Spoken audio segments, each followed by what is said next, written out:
and certainly a plot twist from last season. And I'm talking about the mainstream media, the sports media, and their love affair with Angel Reese. She's running neck and neck with Caitlin Clark for the Rookie of the Year, except that wasn't accurate at all. And then this year, we came into the season, the media tried to put Angel Reese amongst the best players again. Now, we know the media jumped through hoops, gymnastics, mental gymnastics. I mean, however you try to put it, they tried to raise up Angel Reese last year. Angel Reese just got hit with the harshest reality check of her career, left out of the All-Star game she campaigned so hard for. But here's the twist. The stats, the media, and even her peers may have all predicted this outcome. So why does this snub feel bigger than just basketball? And then she promptly went out and stunk it up. All right, and stunk it up. Now, she's had a couple of good games as of late, but every time she has a good game, she has a horrific game. And her rebounds are good, but they're down from last year. And we have 3 different sports media figures that have released their All-Star ballots. And her field goal percentage is down this year. And imagine I just said that. Her field goal percentage has dropped this year versus last year. That's right, she's a worse shooter. Before we move on, I'd like to ask you a small favor. If you appreciate this content, please take a second to like this video and subscribe to the channel. Over 98% of you watch the videos without subscribing. It costs you nothing, but it makes a huge difference to us. So, did you click the subscribe button? Great, thank you so much. Now, back to the video.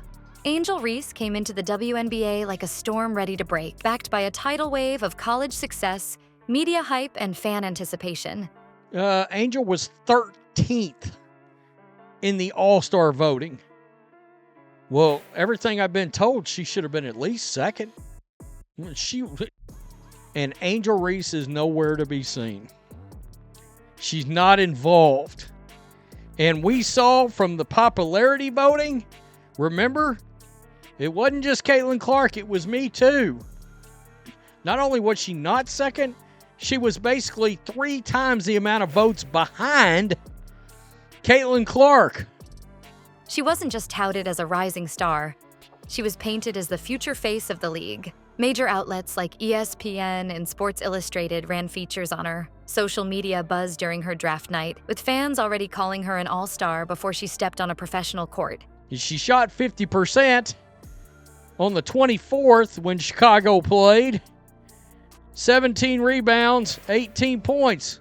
But the very game before that, 3 of 11, 27% shooting. Oh, let's check this out right here. This is her current year stats right here. 11.3 points and 11.9 boards and a 38.5% shooter. Before that, she only had 1 field goal the game before that. So it's been very up and down. All of her numbers, she's over 2 points a game behind last year. And Reese leaned into it. Her campaign for All-Star fan votes was loud and unapologetic, posting about it online and hyping up her big moments on the floor. She was aiming for superstardom, but when the fan votes came in, it didn't go the way anyone would have expected. Reese landed in 13th place. 13th, over 600,000 fans poured their votes into Caitlin Clark, her biggest college rival, who had taken an overwhelming lead. Clark wasn't the only one pulling big numbers, though. Names like Breanna Stewart and A'ja Wilson sat miles above Reese in the rankings. It was a stark contrast to the energy surrounding Reese just months before. Some claimed it was a popularity contest, but when the results came in from coaches, players, and media ballots, Reese's name was nowhere to be found. People are catching on. Her fans can't defend the play anymore. And basically a little over a rebound a game down, and that's supposed to be her strong suit. People are catching on, folks. They're starting to give up. So right here, the All-Star voting. This is Sports Illustrated right here. And how this is broken down, the 10 All-Stars are selected by a weighted vote. That's right. 3 major media panels didn't include her on their lists, which was almost unheard of for someone with her level of spotlight. Numbers told part of the story here. Reese's rookie year stats were okay, but far from all-star worthy. Her rebounding dipped below expectations, just 7.5 per game. Her scoring? A quiet 11.3 points on 38.9% shooting. Not good for a forward. These numbers didn't just weaken her case, they weakened her narrative. The same media outlets that had called her a game changer were now pulling back. Forbes? Silent. Features boasting about her impact? Barely there. This wasn't just about stats, it felt bigger. It was a public reckoning with hype, potential, and where Reese truly stands. And the fallout? That's where things got messy, both on and off the court. Angel Reese's rookie season wasn't just a rough patch. It was a storm of highs, lows, and moments that kept her critics talking. One defining moment came early against the Connecticut Sun, where things got physical in a way no one expected. As Bria Hartley fought for a rebound, cameras caught her hand yanking Reese's hair. It wasn't subtle either. Reese fired back immediately, exchanging heated words while referees scrambled to separate players. The result? Technical fouls for both Reese and Tina Charles. What could have been dismissed as just another scuffle spiraled into criticism about Reese's temperament, fueling her reputation as a fiery, polarizing competitor. That fire carried over into a matchup with Caitlin Clark and the Indiana Fever, and this one. It went viral. Late in the game, Clark delivered a hard foul to stop Reese from grabbing an easy layup. Reese didn't stay quiet. As she got up, lip readers caught her snapping, "What the is wrong with you?" Fans ate it up online, but the league didn't see it as entertainment.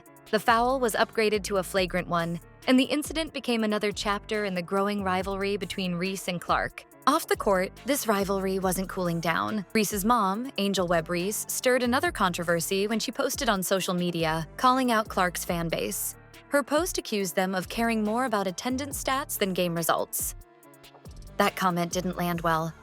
Fans felt it crossed the line, calling it poor sportsmanship. The snowball effect from these moments added weight to Reese's season, but the real blow came when an injury abruptly ended her rookie campaign. And just as Reese's season closed, A'ja Wilson's opened a new chapter. Only 10 days after Reese broke the WNBA rebound record, Wilson smashed it, setting the bar even higher.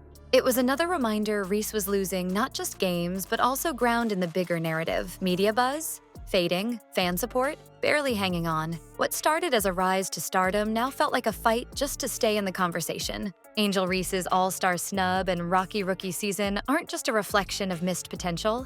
They're a reminder of how hype doesn't guarantee results. The WNBA's spotlight is intense, and consistent performance is what keeps it shining. Reese had the stage, but the numbers just didn't add up, and the media who once praised her now question her ability to deliver. But here's the thing. This isn't the end of her story. The spotlight is still on her. So, will she rise to the challenge and rewrite the narrative? The answer starts with what Angel Reese does next.